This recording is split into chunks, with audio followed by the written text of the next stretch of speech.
अस्सलाम वालेकुम। आज का हमारा टॉपिक चैप्टर नंबर 24 से ए लॉन्ग क्वेश्चन जो कि है evidences of evolution. Last topic में हमने डिस्कस किया था कि how life change from prokaryotes to eukaryotes. आज का हमारा टॉपिक एविडेंसेस पे होगा कि हमें किस तरह पता लगता है कि जो एवोल्यूशनरी प्रोसेस है ये हुआ था। सबसे पहला पॉइंट कि जहाँ पर भी एवोल्यूशन होती है, जहाँ पे भी एवोल्यूशनरी प्रोसेस होगा वो अपने ऑब्जर्वेबल साइन छोड़ के जाएंगे। There is evolution where is observable science. उससे हमें पता लगेगा उन साइंस को देखते हुए कि एवोल्यूशनरी प्रोसेस वाकई ही हुआ है। तो जो चीज़ें डार्विन ने ऑब्जर्व की अपनी एवोल्यूशनरी जो ओरिजिन ऑफ स्पीशीज पे वो बुक लिखते हुए, ऐसे लिखते हुए, वो दो चीज़ों पे बेस कर रहा था। जो डार्विन की थ्योरीज थी, डार्विन वर्क, उसकी जो एवोल्यूशनरी ऐसे था that was based on distribution of species,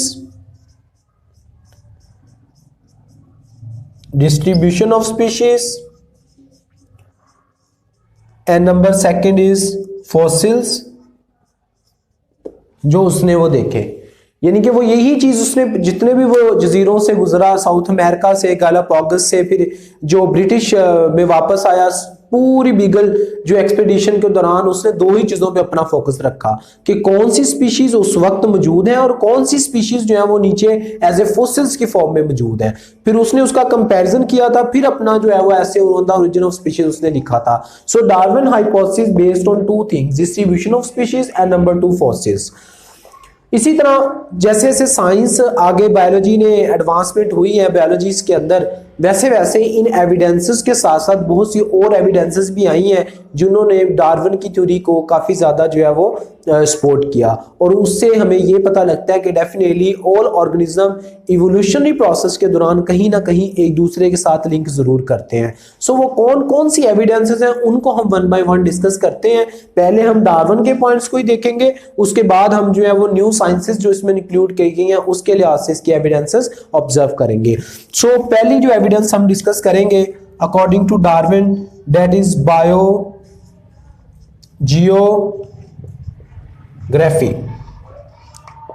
biogeography की डेफिनेशन,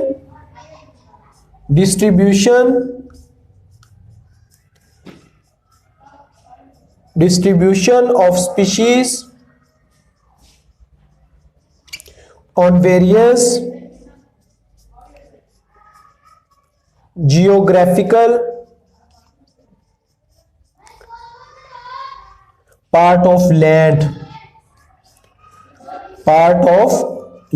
और अर्थ। यानी कि हमारी जमीन के ऊपर जो लिविंग स्पीशीज है वो कैसे जो है वो डिस्ट्रीब्यूटेड है।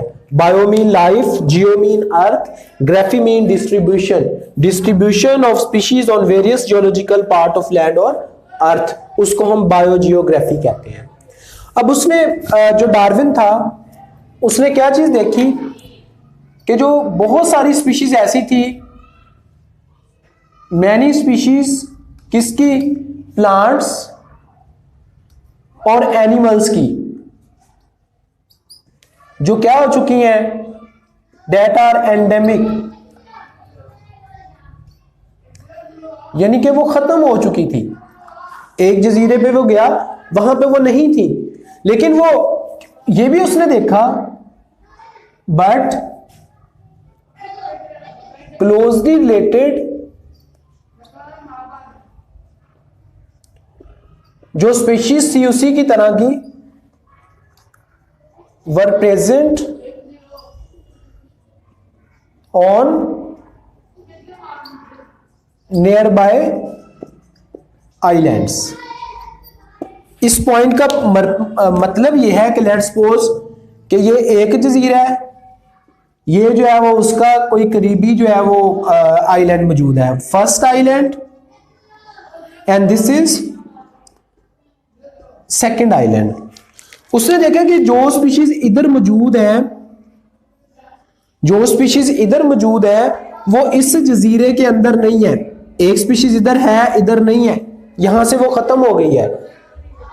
लेकिन जब इस जजीरे के हम फॉसिल्स देखते हैं, फॉसिल्स जो उनके डेड बॉडीज, डेड स्केलेटन जो सदियों से जमीन के नीचे दफन हो चुका है, अगर हम इसके आइलैंड्स के फॉसिल्स को देखते हैं तो इस जैसी स्पीशीज हमें मिलती हैं। सो इसका मतलब ये हो सकता है ये वाली स्पीशीज इधर ओरिजिन हुई होंगी, यहां से इवॉल्व हुई हैं, यहां पे माइग्रेट करके पहुंच गई हैं। सो दैट्स वाई यहां पर इन्वायरमेंट चेंज हुआ जो उनके लिए सुटेबल नहीं था, बाद में वो मर गई, लेकिन यहां पे उनके लिए सुटेबल रहा, वहां पे वो मौजूद है। दैट्स वाई ये कहता है कि दोनों जो नियर बाई आइलैंड्स होते हैं उनका आपस में कोई ना कोई लिंक जरूर होता है। सो इसी की एक एग्जांपल देते हुए वो बताता है फोसिल रिकॉर्ड से ये कंफर्म भी हुआ था। इसकी एग्जांपल देता है आर्मिडुलोस की। ये एक आर्म्ड मैमल है, ठीक है, आर्म्ड मैमल, ये इसकी टाइप है आर्मोर्ड मैमल की। इसका मतलब क्या आर्मोर्ड मैमल का, कि अगर हम इसकी बॉडी देखें ना, जिस तरह ये कोई ऐसी स्पीशीज, ऐसे जिस तरह माइस होता है, ऐसे ऐसे, और पीछे एक लंबी टेल लगी होती है, इस किस्म की जो है वो इसकी बॉडी होती है। लेकिन इसके ऊपर एक बड़ा सा जो है ना वो एक शेल लाइक स्ट्रक्चर, जिसको आर्म्ड यानी कि ढाल के तौर पे इसके ऊपर मौजूद है, ये शेल लाइक स्ट्रक्चर इसके ऊपर मौजूद होती है। और उसकी वजह से हम ये कहते हैं कि जो आर्म्ड मैमल है ये सिर्फ और सिर्फ ये कहां पे मौजूद अभी भी है, अमेरिका के अंदर। अमेरिका जो है उसके अंदर ये मौजूद थे। लेकिन इसके अगर हम फॉसिल्स को देखते हैं, फॉसिल्स जो रिकॉर्ड देखा गया है वो कंफर्म करता है कि they were originate from ancestors that inhabit in America. ठीक है, अभी भी ये अमेरिका के अंदर मौजूद है, ये जो आर्नोल्ड मैमल है, और उनके फॉसिल जब उसी जगह से निकाल के देखते हैं अमेरिका से, उस चीज से भी हमें कंफर्मेशन मिलती है कि यस, क्योंकि इसके ऊपर ये जो आर्म्ड है, ये जो शेल है, जब वो फॉसिल्स को निकालते हैं उनके अंदर भी मौजूद था। तो इससे हमें ये पता लगता है कि ये अमेरिका के अंदर ही, उस रीजन में ये इवॉल्व है और अभी भी वहां पे ही रह रहा है। और उसी की जो हमें स्पीशीज नजर आती हैं डेफिनेटली वो इन्हीं के जो इंसेस्टर है उन्हीं से जो बनी होंगी और आज तक हमें वहां पे नजर आती हैं। So this is all about biogeography, कि how organism distribute and originate and move from one part of the land to the another part. Second जो एविडेंस आती है वो हमारे पास आती है फॉसिल्स की। सेकंड एविडेंस है हमारे पास फॉसिल्स। Fossils की definition, these are the remnants of old plants and animals. These are the remnants of old plants and element जो कि buried हो गए थे, that were buried in earth, जो जमीन पे दफन हो गए थे, उनको हम क्या बोलते होते हैं, उन ऑर्गेनिज्म को, उनको डेट आर फॉसिल्स। जो डेड हो गए उनके सिर्फ हमें स्केलेटन नजर आ रहे हैं, उनको हम फॉसिल्स बोलते होते हैं। उसके बाद ये जो फॉसिल्स हैं, क्योंकि फॉसिल्स हमें लाइफ डायरेक्टली हमें नजर आ रहा होता है कि फॉसिल्स एक्चुअली किस टाइप के होंगे और कैसे होंगे।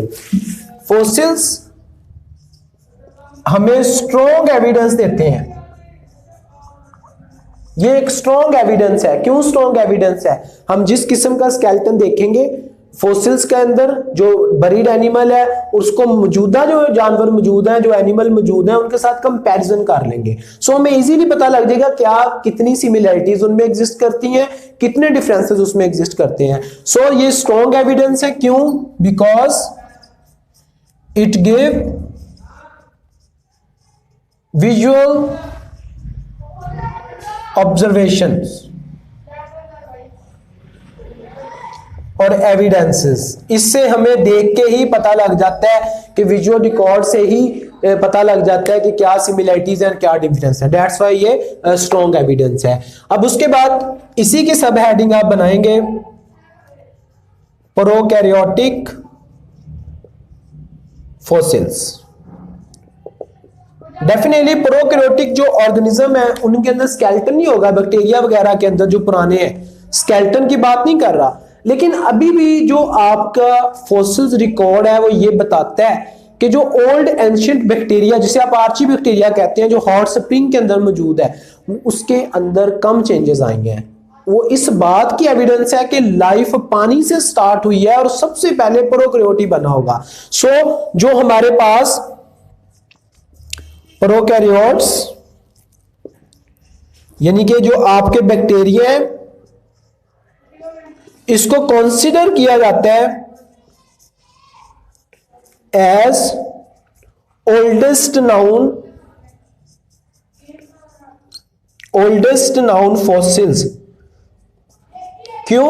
बिकॉज इसमें इतनी ज्यादा चेंजेस ऑब्जर्व नहीं कीगी, इतनी ज्यादा चेंजेस नहीं आएंगी। सो ये समझा जाता है कि it is common life ancestor. हमारी लाइफ का, सब लाइफ का जो कॉमन इंसेस्टर है वो प्रोकैरियोट है। वो हमने थ्योरी में भी देखा कि प्रोकैरियोट से और यूकैरियोट्स कैसे बने, यहां से भी हमें पता लगता है।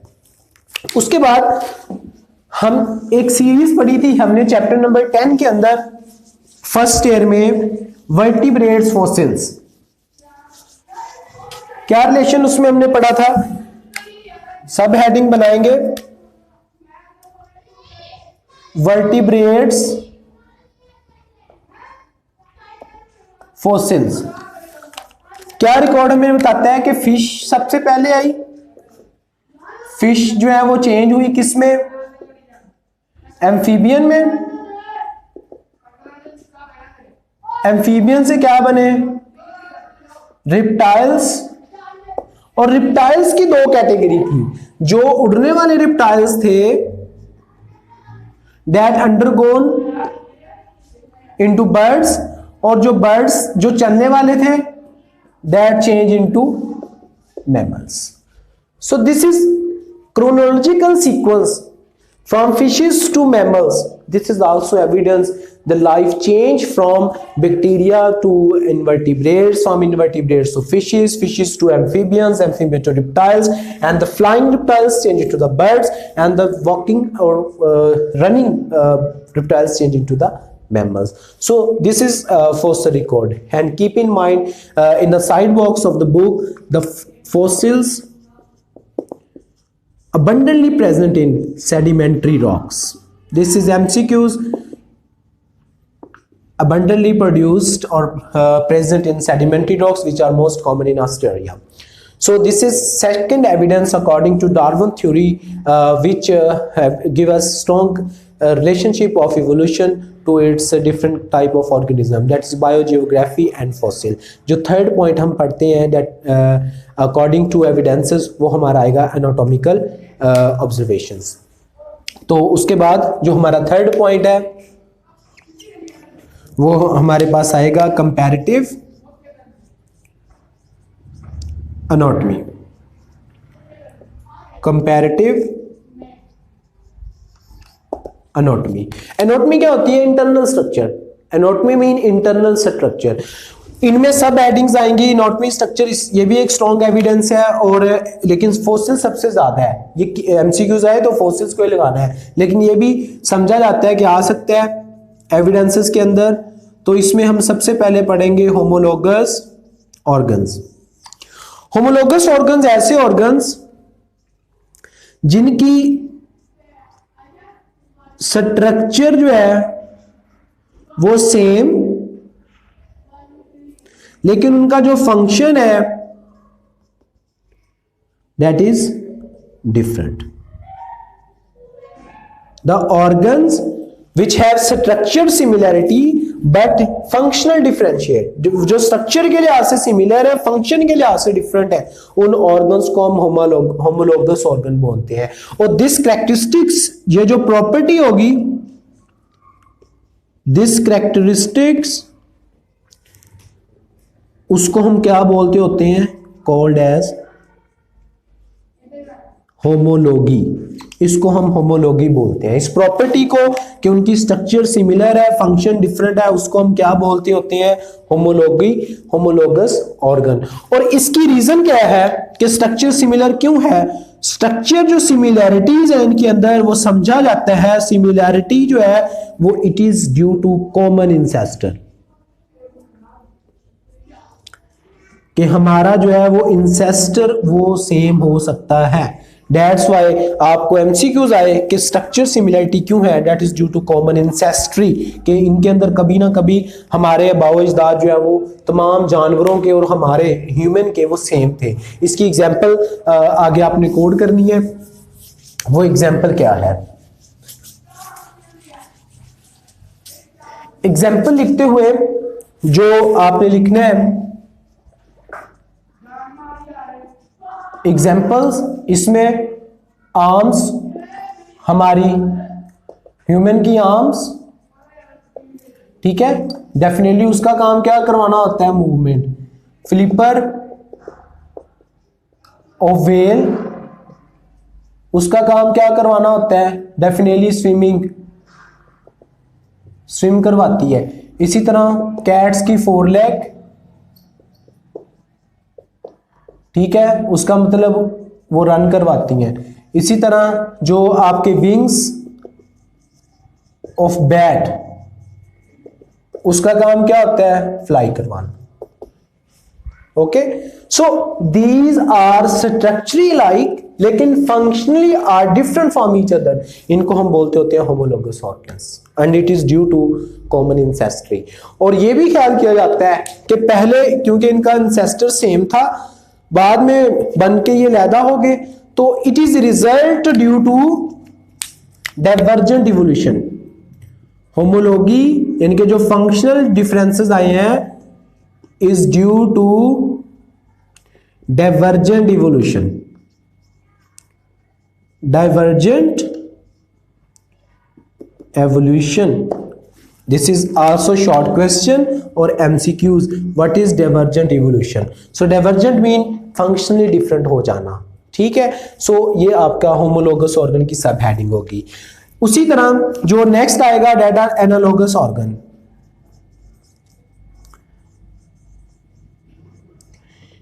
एनालॉगस ऑर्गन्स कौन से होते हैं? वो ऑर्गन जिनकी स्ट्रक्चर डिफरेंट हो लेकिन उनका जो फंक्शन है वो दैट इज सेम।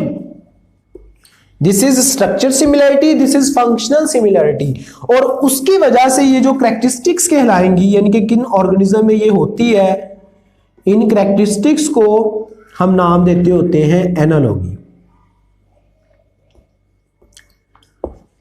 एनालॉगी, अब फंक्शन सेम आ रहा है, हम एक तरह के जानदार हैं, एक तरह से खाना खाते हैं, एक तरह से चलते हैं, उठते हैं, बैठते हैं। हमारा तमाम ह्यूमन का एक तरह का हैबिटेट है, जहां से हम जाते हैं, अपनी जरूरियात को पूरा करते हैं, वो हमारी हैबिटेट होती है। दैट्स व्हाई जो फंक्शन सिमिलरिटी है it is due to common habitat, it is due to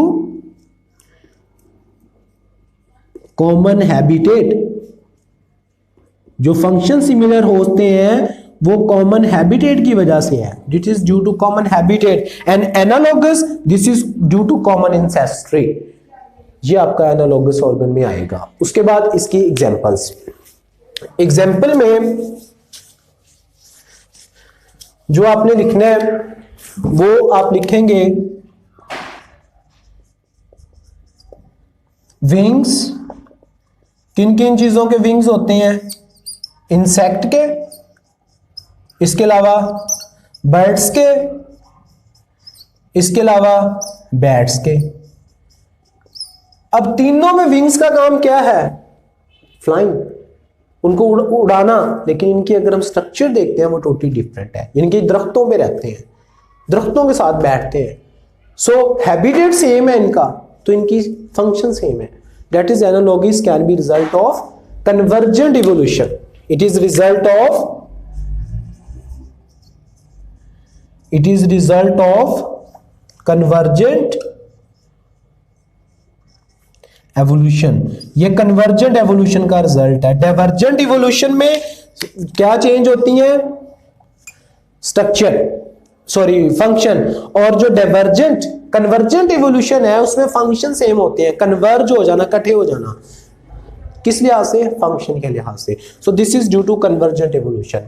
and very last इसमें जो पॉइंट नेक्स्ट कि आपका जो फ्लावर्स है, फ्लावर्स भी होमोलोगस ऑर्गन के अंदर आता है। अगर हम उसको देखें, उसकी स्ट्रक्चर सेपल्स पेटल के साथ जो हमारे लीव्स हैं उसके साथ बिल्कुल मैच करती है, सिर्फ कुछ पिगमेंट्स का डिफरेंस है। सो flower is also the part of homologous structures, लेकिन उसमें वक्त के साथ चेंजेस आई तो हम डेफिनेशन में भी लिखते हैं फ्लावर इज मॉडिफाइड लीव्स। जो मॉडिफाइड लीव्स को हम फ्लावर कहते हैं वो भी होमोलोगस के अंदर आप लिख सकते हैं। उसके बाद आता है इसमें वेस्टिजियल स्ट्रक्चर्स, वेस्टिजियल ऑर्गन्स। बहुत सारे ऐसे ऑर्गन मौजूद हैं ऑर्गेनिज्म के अंदर जो अभी इंसेस्टर में फंक्शनल थे। कौन से ऑर्गन्स? जो इंसेस्टर के अंदर फंक्शनल थे, ठीक है, और जो अब लिविंग ऑर्गेनिज्म है, जो लिविंग मैमल्स हैं या लिविंग ऑर्गेनिज्म है, उनके अंदर अब ये नॉन फंक्शनल हो गए। उन ऑर्गन्स को वेस्टिजियल ऑर्गन कहते हैं। The type of organ which were functional in ancestor but not still function, not function in the living genera. Living जो स्पीशीज है उसके अंदर नहीं है, लेकिन उनके साइन हमें मिलते हैं। लेट्स सपोज हमारी अपेंडिक्स, उस वो साइन मौजूद है, उसका कोई फंक्शन नहीं है। मे बी जो हमारे इंसेस्टर थे उनके अंदर वो फंक्शन होती हो। इसी तरह आपके अंदर और भी ये स्ट्रक्चर्स मौजूद होती हैं, जैसे स्नेक के अंदर पेल्विक रीजन मौजूद है जिसके साथ लेग्स अटैच होती हैं, लेकिन लेग्स नहीं है। वो इस चीज का साइन है कि मे बी स्नेक की पहले टांगे होती हों। उन ऑर्गन्स को हम क्या बोलते होते हैं? Vestigial organ. This is important short question. So this was the third important topic. ये सेपरेटली लॉन्ग आता होता है, फॉसिल वाला अलग आ सकता है, ये अलग आ सकता है। उसके बाद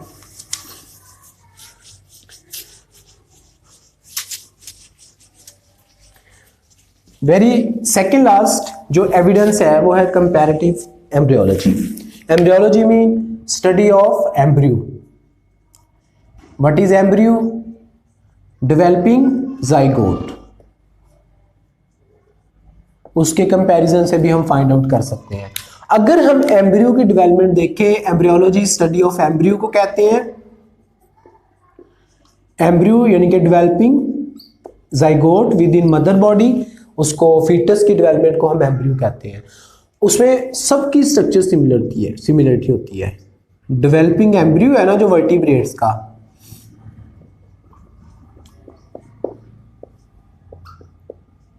जो डेवलपिंग एम्ब्रियो है वर्टिब्रेट्स का, यानी कि जो फिश है, जो फ्रॉग है और ह्यूमन ही लगा लें, उन सब के अंदर जो स्ट्रक्चर एम्ब्रियो की वो भी सेम होती है। और एक स्ट्रक्चर की एग्जांपल उसने दी हुई है गिल पाउचेस। पिक्चर बनी हुई है बुक में, गिल पाउचेस होती हैं, वो सब के अंदर जो है वो सेम होती है, गिल पाउचेस। ठीक है, ये गिल पाउचेस क्या हैं? ये हवा की क्रॉसिंग के लिए, गैसेस एक्सचेंज के लिए स्ट्रक्चर है। और ये हमारे अंदर भी होती हैं, फिश के अंदर भी होती हैं, फ्रॉग में भी होती हैं जब हम डेवलप हो रहे होती हैं। But it's change into some other kind of structure. Like fish में गिल पाउचेस चेंज हो जाती हैं गिल्स में, और हमारे अंदर जो गिल पाउचेस हैं, जो ह्यूमन है, उसके अंदर ये स्ट्रक्चर चेंज हो जाती है इनटू यूस्टेकियन ट्यूब।